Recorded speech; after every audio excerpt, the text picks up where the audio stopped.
think the media has treated him? Do you Please, I think can't go there. No. But I just think, it's such a painful subject. At 81, Diana Ross finally reveals the shocking truth about Michael Jackson. At 81 years old, Diana Ross has finally broken her silence about the truth that's been the subject of quiet speculation, private whispers, and unanswered questions for decades. It's a revelation that reshapes how we view one of the most iconic and complicated friendships in music history, hers with Michael Jackson. Her words, subtle yet striking, peel back the velvet curtain on a relationship that was far deeper than anyone ever guessed. To understand the weight of her words now, you have to go back to the late 60s, when a young Michael Jackson was just beginning to rise, and Diana Ross was already a star burning brightly. She didn't just inspire him musically, she became his North Star. From the very start, Michael was drawn to her, not just to her voice or stage presence, but to the calm confidence she carried with her. He admired her, adored her, idolized her, and he never kept that a secret. To the public, they were mentors and protege, but behind the scenes, it was always more layered than that. There was affection, devotion, and something that no one, not even the tabloids, could fully define. Until now, their closeness remained mostly a mystery, hinted at but never fully explained. Young Michael Jackson found more than creative spark in Diana Ross. He found someone who truly saw him. While the rest of the world fixated on his genius, his moves, and his meteoric fame, Diana noticed something else: his fragility, his need for gentleness, his longing for authenticity. She didn't expect him to perform. She didn't want him to impress. She offered presence, and that alone was rare in the world he inhabited. From the start, an invisible thread connected them. It was never loudly displayed,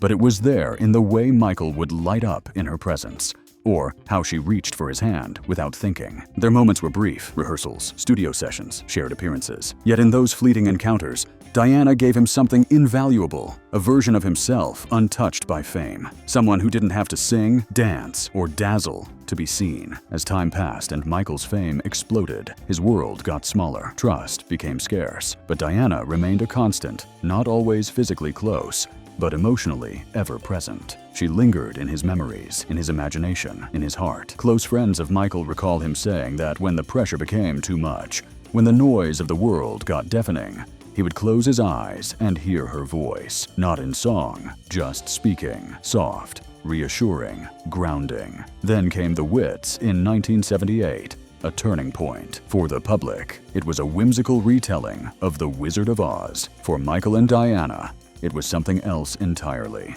A chance to be together, not as icons, but as people. Michael, still years away from becoming the king of pop, was shy, tentative, quietly searching for who he was. Diana, already a superstar, didn't dominate. She made room for him. She let him breathe. Those on set remember the small things, how they'd talk long after filming ended, how Michael would wait just to walk with her to lunch, how Diana brought him homemade soup one night, and he looked at her like she'd handed him the world. It wasn't romantic, not quite maternal either. It lived in that complicated in-between, something unnamed, but deeply felt. There was one evening, quiet and undocumented, when Michael invited her to his apartment. No entourage, no cameras, just them. No one knows what was said, but something changed in Michael afterward. He was lighter, less guarded, as if he'd been reminded of something real in a life full of illusion. Years later, in an interview with Ebony, just before Thriller would turn him into a myth, Michael let something slip. A single line, unprompted. It's Diana Ross. I love her. No context, no elaboration. But those who knew him knew he meant it not as a celebrity crush or fleeting sentiment, but as something rooted deep within. He often spoke of her with a kind of reverence, told friends that if he could marry anyone, it would be her. Not because she was glamorous, though he thought she was stunning, but because of how she made him feel. Safe, he once whispered, but safety doesn't always win. In 1986, Diana Ross married Arne Næss Jr., a businessman from Norway. The wedding was small, elegant, far from the spotlight. Michael didn't attend. He wasn't working. He wasn't traveling. He just stayed home for 3 days. No calls, no studio visits, just silence. When someone asked him why, He answered with a truth that seemed to take years to admit. I loved her, and I always will. There was no bitterness, no resentment, but something quietly shut down after that. A story that had never quite been written was now closed not with anger, but with quiet sorrow. He kept photos of her in his home, tucked away in a special room at Neverland, a space where her image wasn't an idol, but a reminder of something real, something lost, something sacred. She even lived on in his music, not by name, but in feeling. Dirty Diana, Remember the Time. They weren't just hits, they were emotional time capsules. You could hear it in the ache, in the longing. His producers and close friends knew these weren't just songs. They were truths disguised as pop. For years, Diana remained silent. When asked about Michael, she'd smile, change the subject, offer nothing. And maybe that silence was her greatest act of love, never turning what they shared into a headline, never exploiting it for attention. But now, at 81, something has shifted. Diana Ross has begun to speak slowly, carefully, with the weight of years behind her. Her words don't feel like gossip, they feel like a release, as if holding the truth in for so long had become too heavy. And now, finally, she's ready to let it breathe. In her recent interviews,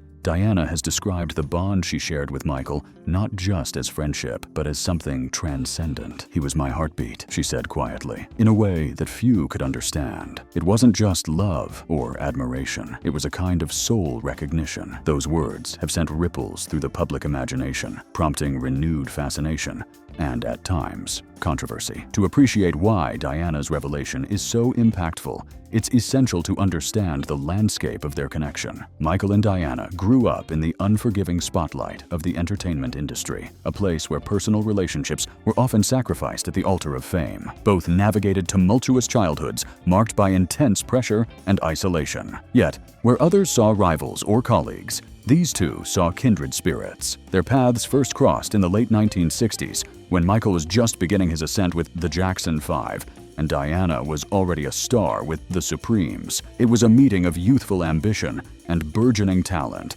but also of deep emotional need. Michael, in particular, was drawn to Diana's grounded presence and her ability to be real in a world that demanded performance. For Diana, Michael represented innocence and hope, a reminder of who she once was before the trappings of fame took hold. Over the years, their relationship evolved into something rare in Hollywood, a steadfast, unconditional bond. Michael saw in Diana a refuge, a person who accepted him without demands or judgments. Diana, in turn, found in Michael a source of joy and renewal. He had this light, she recalled. Even on his darkest days, there was something pure that shone through. This mutual solace was not without its complexities. The world was never kind to Michael, and his struggles with identity, self-esteem, and acceptance often collided with the harsh glare of fame. Diana witnessed this firsthand.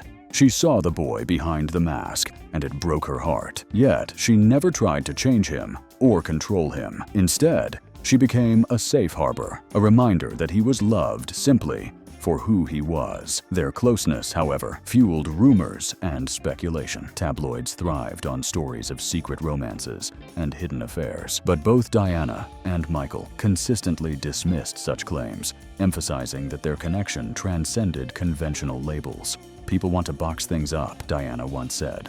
But our relationship was something else entirely. It was love, yes, but not just the romantic kind. It was a deep, abiding friendship that shaped us both. One of the most poignant moments in their shared history came during Michael's trial in the early 2000s. At a time when he faced unimaginable public scrutiny and personal attacks, Diana stood quietly in the wings. She didn't appear in court or issue grand statements. Instead, she reached out privately, offering him strength and reassurance. "I wanted him to know he wasn't alone," she explained, "that no matter what happened, someone believed in him." This act of solidarity underscored the depth of their bond. Diana was more than a friend or mentor. She was a guardian of Michael's spirit. In a world that often misunderstood him, she provided a rare source of unwavering support. "I carried him in my heart during those dark days," she said, "and I still do." Diana's recent admissions also shed light on the impact their relationship had on Michael's artistry. It's well known that he poured his emotions into his music, crafting songs that spoke to pain, love, and longing. But few understood the extent to which Diana inspired those creative expressions. From the tender ballads to the electrifying anthems,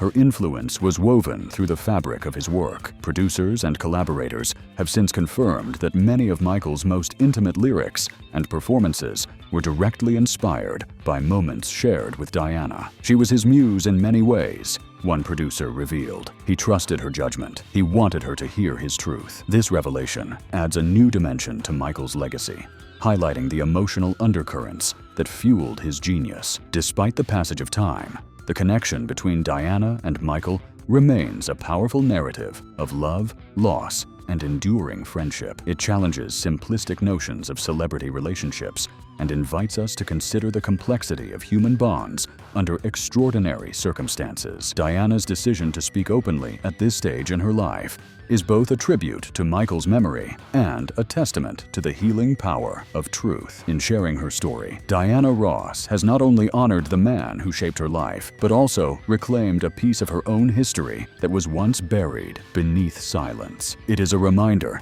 that even the brightest stars cast shadows, and that within those shadows lie stories waiting to be told. As the world listens to Diana's words, there is a renewed appreciation for the profound connection between two icons whose lives were forever intertwined. Their story, once shrouded in mystery, now emerges as a poignant testament to the enduring power of love, trust, and the courage to finally speak one's truth. Diana Ross's revelations come at a moment when the cultural landscape is more attuned to understanding the complexities behind public personas. The myth of Michael Jackson, long seen through a prism of spectacle and controversy, is now gradually being re-examined through the lens of humanity flawed, tender, and profoundly vulnerable. Diana's testimony adds a crucial piece to this evolving picture, revealing not only the depth of their bond, but also the personal sacrifices and emotional toll behind the scenes. One of the less explored facets of their relationship is how they navigated the immense pressures of fame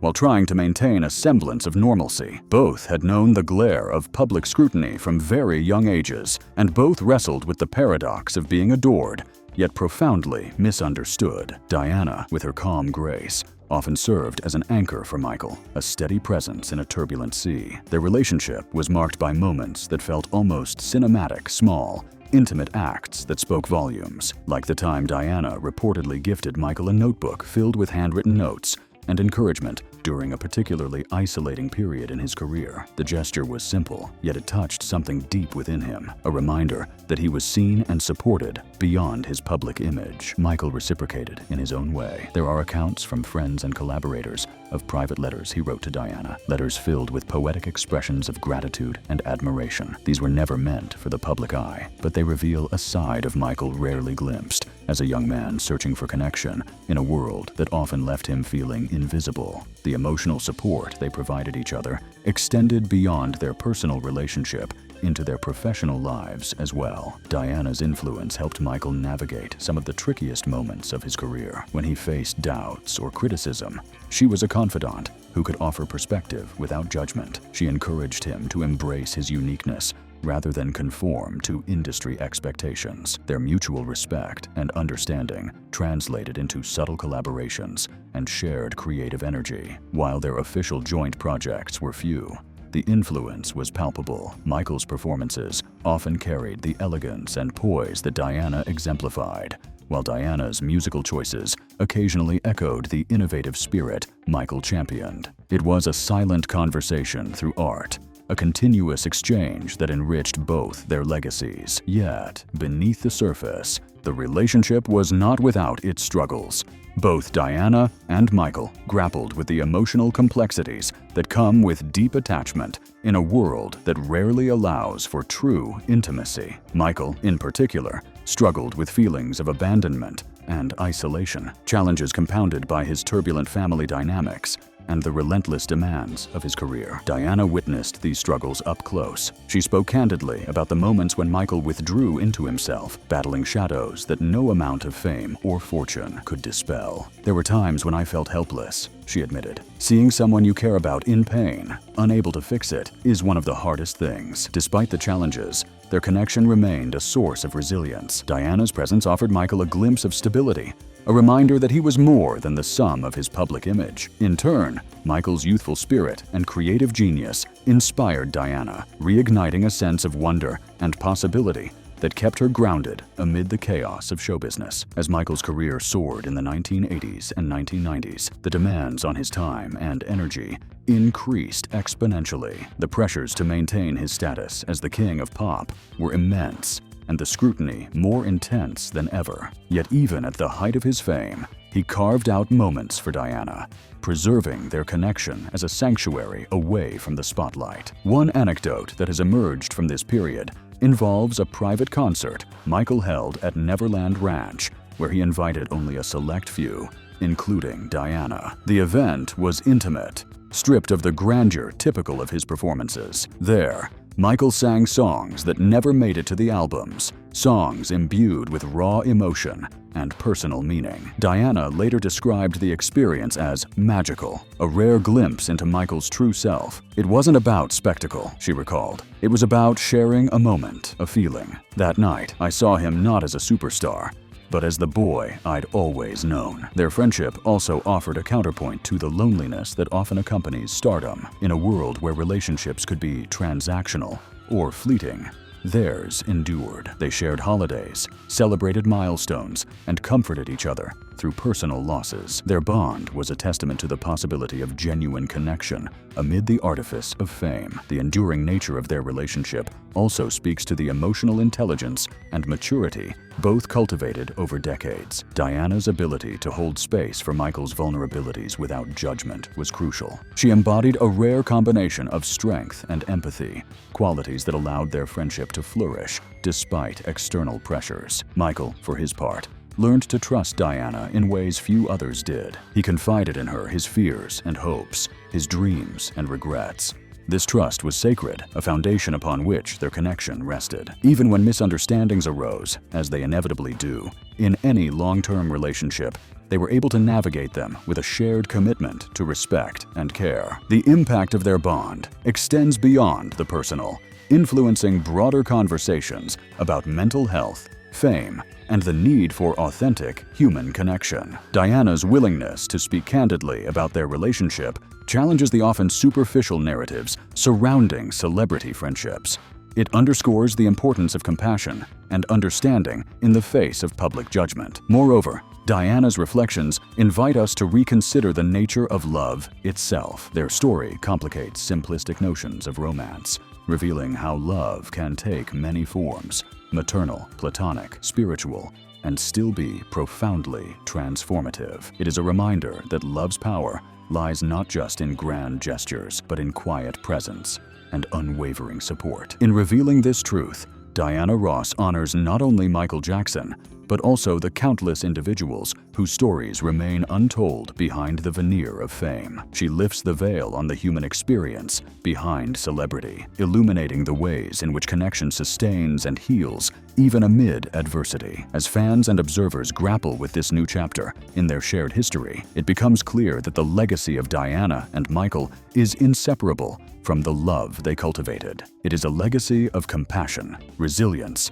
and the enduring capacity of the human heart to find light in the darkest of places. Diana Ross's courage to finally speak her truth offers a profound gift. It enriches our understanding of Michael Jackson beyond the headlines, allowing us to see him through her eyes as a boy, a friend, a man who loved deeply and was loved in return. Their story is a testament to the complexities of love and the enduring power of human connection, a narrative that will resonate for generations to come. At this stage in their lives, Diana Ross's decision to break decades of silence is more than just a revelation. It's a reclamation of a narrative long obscured by rumor, speculation, and the relentless glare of celebrity. Her voice, seasoned with years of experience and reflection, adds nuance to a story too often told in black and white. Through her words, we begin to glimpse the intricate layers of a relationship that defied simple categorization. What made their connection so remarkable was not just the proximity of two stars at the height of their powers,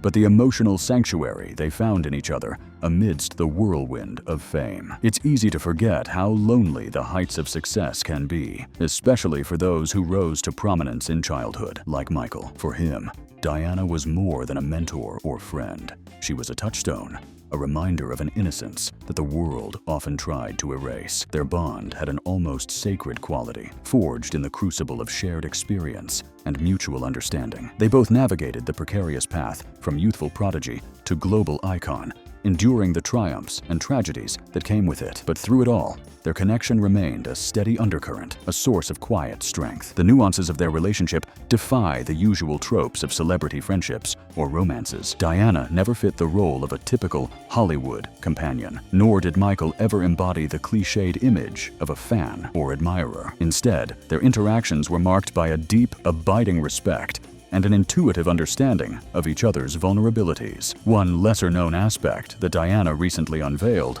was the way she subtly shaped Michael's artistic journey. While she never sought to control or overshadow him, her influence seeped into his work, encouraging him to embrace authenticity and emotional honesty. She championed his creative instincts, pushing him to explore themes of love, pain, and hope in ways that resonated universally. Their conversations, often private and unrecorded, ranged from lighthearted banter to profound discussions about identity, purpose, and legacy. Michael, who was famously guarded with the media, found in Diana a confidant who listened without judgment. She saw beyond the headlines to the heart of the boy who longed for normalcy amid chaos. This dynamic was not without its challenges. Michael's internal battles with self-acceptance and public scrutiny often cast shadows over their relationship. Diana, for her part, grappled with the limitations of being a steady presence in someone's life without always being able to intervene or heal. The emotional labor she bore was immense, yet she carried it with a grace that only years of experience can cultivate. An illuminating moment came during the early 1990s when Michael faced intense media scrutiny surrounding his personal life. At a time when rumors and accusations threatened to overwhelm him, Diana's support became a lifeline.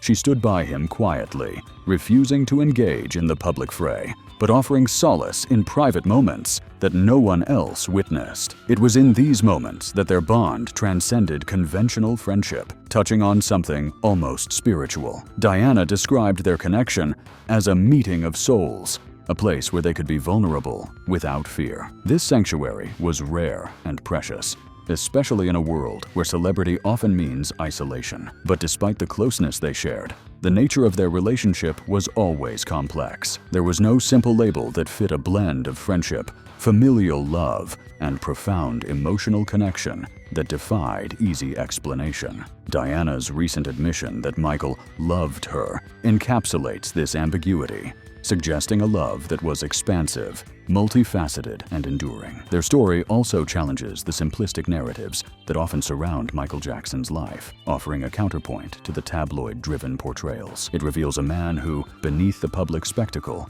sought connection and understanding, and a woman who, despite her own fame, chose to protect and nurture that bond quietly. Diana's reflections shed light on the importance of emotional literacy and empathy in navigating the pressures of celebrity. Her ability to maintain compassion and discretion, even in the face of public curiosity, speaks to a profound sense of responsibility and respect for the humanity of those she loved. Moreover, this new chapter in their story invites broader conversations about the nature of fame and its impact on personal relationships. It highlights how public figures often sacrifice intimacy and authenticity, and how finding someone who truly sees you can be both rare and transformative. As Diana shares these insights, she also honors the complexity of Michael's legacy, a legacy that includes not just his musical genius, but also his struggles and vulnerabilities. By acknowledging the depth of their relationship, she enriches our understanding of the man behind the myth. The ripple effects of Diana's candidness are already being felt among fans, historians,